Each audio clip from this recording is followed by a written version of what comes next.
Hi, 7th grade, it's Miss Hanlon. So you just finished going over the 6 notice and note signposts that we are going to be using this year in class. These should have been familiar to you from 6th grade, but if they weren't, that was a good overview of them and what you'll need to know. So now we're going to put into practice annotating for those items while we read. So we are going to read this article here. It's called The Scramble for Africa. If you'll remember last year, you started out studying beginning of the world, tales with Gilgamesh, stuff like that. This year, we're transitioning into ancient Africa. So this is where we're going to be starting. If you'll recall, I just wanted to do a brief overview before we jump into the article. The 6 signposts that we will be looking for is number 1, contrasts and contradictions, 2, extreme language, 3, word gaps, 4, numbers, 5, quoted words, and 6, again and again. So we're going to be listing for those things as we read, and we're going to be marking up the text. In this video, I'm going to do part of the article, and then at the end of the video, I'm going to give you an opportunity to annotate it in Nearpod, and then we'll finish up the article in the coming days. So let's get started with this. Before I jump into a text, I like to kind of skim over the article, see what I'm getting myself into, see how long it is, if there are any pictures, headings, stuff like that. So I'm going to go ahead and do that right now because that always puts me in a better mindset for reading. So we have our first page here. It looks like we have a little blurb about our author here, a picture of this man. Then we have a second page. Okay, and it looks like we have a lot of footnotes. That maybe means a lot of difficult vocabulary that we may not know. We have another section, the end of new imperialism. Again, more terms at the end. All right, so it looks like we're going to run into some new vocabulary, and it looks like it's about 4.5 pages. So we're going to go ahead and get started. So this is The Scramble for Africa by Mike Kubik. It says Mike Kubik is a former correspondent of Newsweek magazine. Here he writes about African imperialism, or the act of creating an empire composed of foreign territories and colonies. So right off, before we even really started the article, we have a word gap here. So some of you may know the word imperialism, or you may have heard it but don't really remember. But here it defines it right afterwards. So the act of creating an empire composed of foreign territories and colonies. Oops. Okay. As you read, identify the causes and effects of African imperialism during the 19th and 20th centuries. So we've talked about how it's always a really good idea to have a purpose in mind when you're reading, and this article gives it to us right at the start. It says, identify the causes and effects of African imperialism during the 19th and 20th centuries. So it looks like we're going to see some people's actions, and we're going to see the results of those actions. All right, first paragraph. In the 19th century, Western Europe made enormous contributions to the quality of our lives. It gave us, for example, the rich canvas of Alexandre Dumas's and Victor Hugo's novels, the graceful architecture of the Paris Opera and the houses of the British Parliament, the enchantment of Claude Monet's paintings and of Ludwig van Beethoven's music, all immortal achievements that have been as important for our enjoyment and culture as was the era's industrial revolution for our economic well-being and progress. All right, so this paragraph seems to be a lot of background knowledge. So it's kind of setting the scene, like this is, kind of the results of what have happened, or this is the time period that it's taking place in.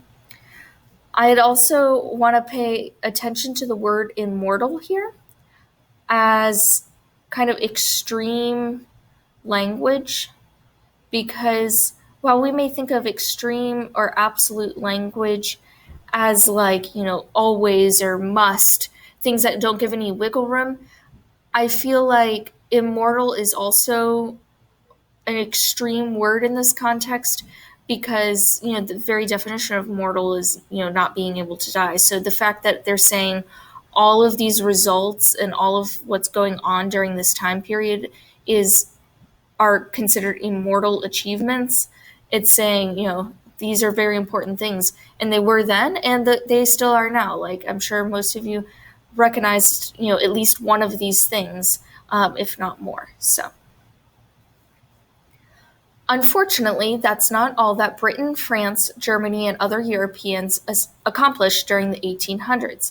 They also pounced like vultures on a long-ignored continent and collectively wrote one of the darkest chapters on man's inhumanity toward man. So they pounced like vultures. I think that's interesting imagery to think about. Their violent assault, known as the Scramble for Africa, and most unusually, historians agree that its primary author was one King Leopold II of Belgium.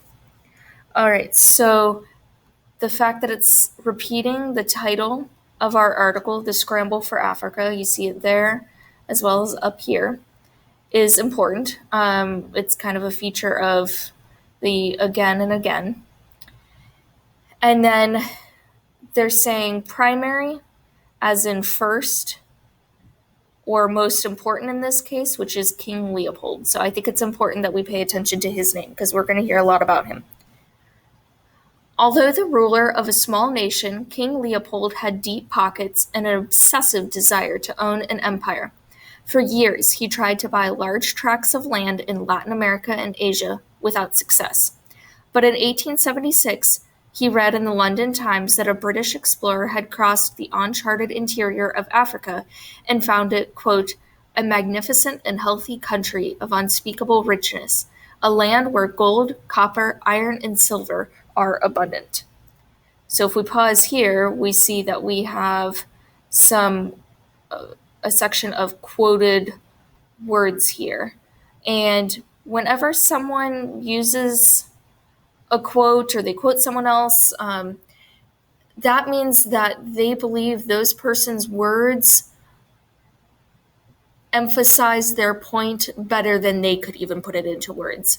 So in this case, our author, which is Mike, he thinks that that quote showing how desirable Africa was to King Leopold II is important to mention. He could say, he was allured by the riches, but that doesn't do quite the same thing as saying it was a magnificent and healthy country, and then detailing all of the materials that are so abundant there. So he thought it was just better to leave it alone and to use what was used during the time. Second page.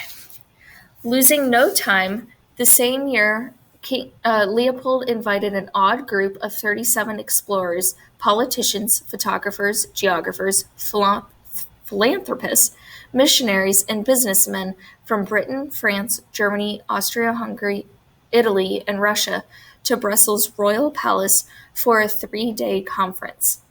He proposed to the gathering to conduct a crusade worthy of this age of progress. All right, if you see here, crusade has a little notation marking that there's a note that the author left for us down at the bottom. So we see the 3 up there, we go down to the 3 here. So it says crusade, a holy military expedition taken on behalf of a religious cause. So they were thinking that we may not know that word. And it looks like there are going to be a lot of words coming up that we may not know here. So if you don't know them, we'll go down to the bottom. So he proposed a gathering to conduct a crusade. So, a military and religious kind of infiltration worthy of this age of progress, namely to open to civilization the only part of our globe which has not yet penetrated and to pierce the darkness in which entire populations are enveloped. All right, so he's going to set out on a mission to, essentially invade Africa. But he's saying that, no one has ever gone there before, and that's why he's going. Lavishly dined and wined, his guests readily voted to create an international African association with Leopold as its president. A shrewd or keen or very wise operator, he used the title to get a go-ahead of European and the U.S. governments to acquire 900,000 square miles of Central African territory, an area 75 times bigger than his own country. He named it the Free State of Congo and proclaimed himself its king sovereign. All right, so if we pause here, the article mentions that he kind of gave himself permission to take over all of this land. So 900,000 square miles of Central African territory, an area 75 times bigger than his own country. So here we have a number or a statistic, and those statistics always serve to emphasize, in this case, the magnitude that they are discussing, the magnitude of the land that King Leopold is taking over, and then the fact that he proclaimed himself the sovereign king. The Belgian monarch, which is King Leopold, loftily dedicated his African realm to relief, science, and pacification. So pacification may be a word gap, maybe a word that we don't know. You may have heard the term pacifist. Someone may say, oh, well, I'm a pacifist. Or maybe they exempted reporting for the military due to the fact that they're a pacifist.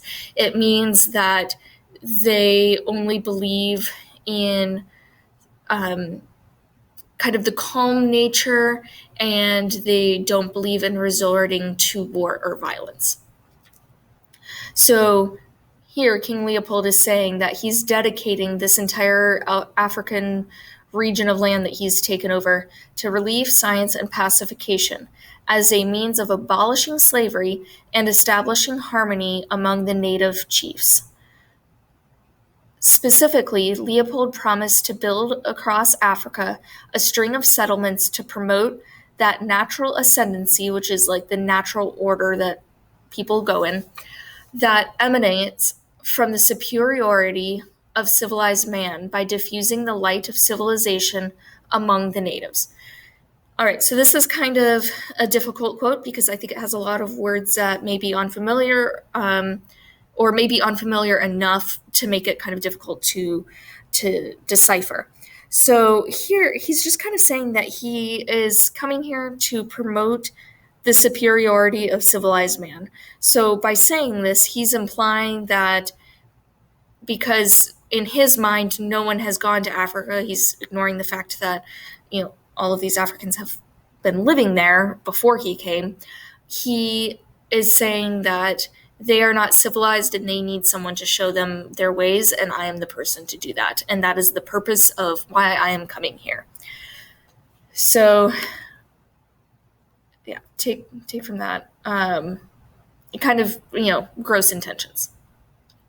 And as the article says right here, it was a royal scam. Good segue there.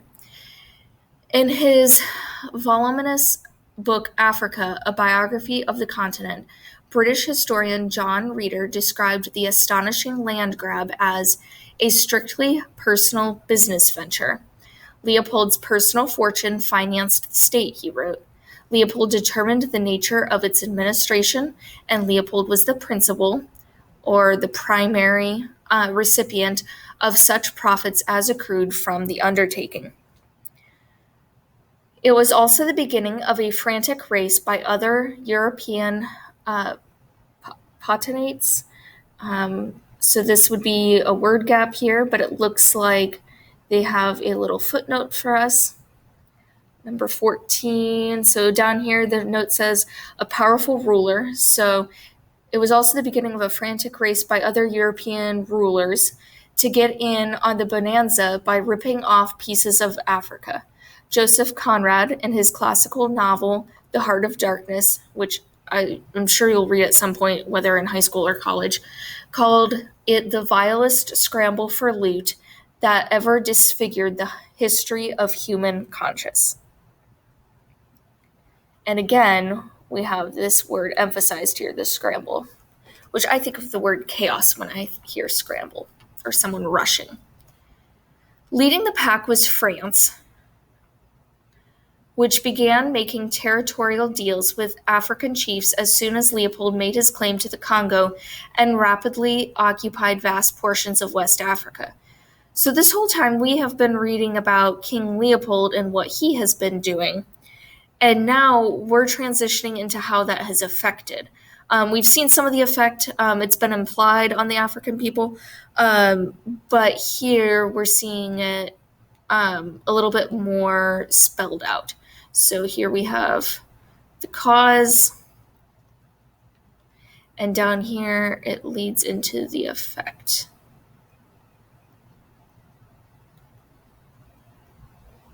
Or the result. So leading the pack was France, which began making territorial deals with African chiefs as soon as Leopold made his claim to the Congo and rapidly occupied vast portions of West Africa. Another major participant in what came to be called the New Imperialism was Prussia's Iron Chancellor, Otto von Bismarck. Refusing to be left out of the suddenly widely coveted continent, in 1883 he called an international conference to carve out Africa and enable Germany to colonize the areas of Namibia, Togoland, the Cameroons, and Tanganyika. I'm not sure how to pronounce that country's name. So here, King Leopold has just taken Africa by storm, and now other leaders are saying, oh, well, he's doing it. I may as well too and get some land out of it.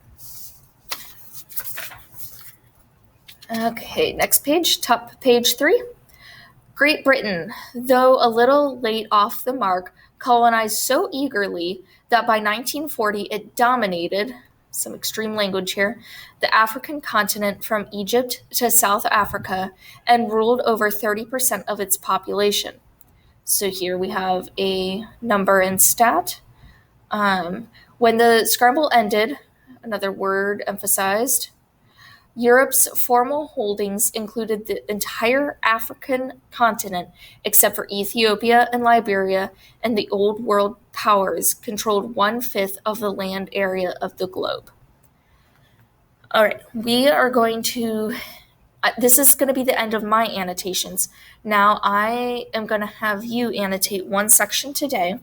You're going to annotate this section here called the end of the New Imperialism. You're going to do exactly like what I did here. You're going to look out for those 6 notice and note signposts. So as you read, you're just going to mark through it.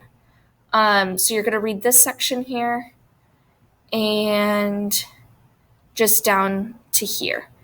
I'm going to have you guys stop here because tomorrow we're going to do that section together in class.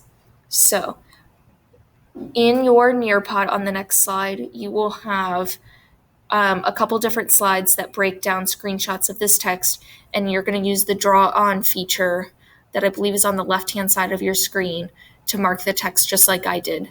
Make sure you are submitting your drawings at the end so that I can see your annotations from there. Thank you. Have a great day, guys.